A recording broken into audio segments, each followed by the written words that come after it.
पले करनी चाहो बातो पल अब ही जरूरी सुन ले हाथ नहीं के घोपल ऊपर बातो पले करनी चाहो बातो पल अब ही जरूरी सुन ले हाथ नहीं के घोपल कवनो कहे होने कवनो कहे हे ने बा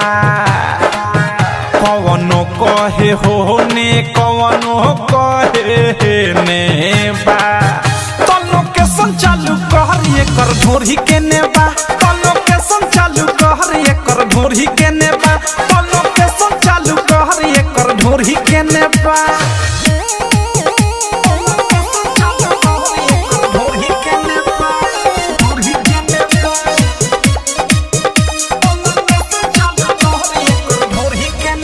मालविया टंची तबिया पोलाई ऊपर से नीचे ले बाटे गेलाई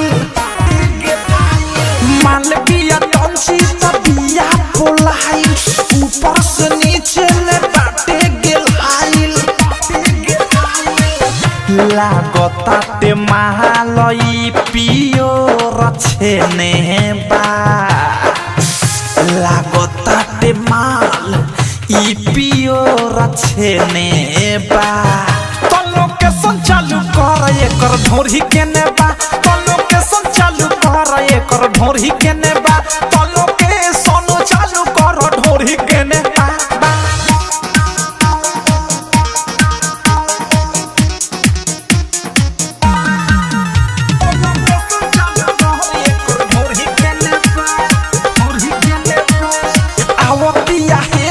साध सनिसाना लहंगा में बाटे एकरा कचबे खजाना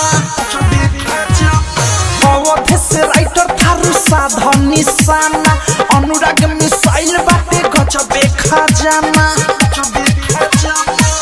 रसदार चीज देख आइल एने बा रसदार चीज देख आइल एने बा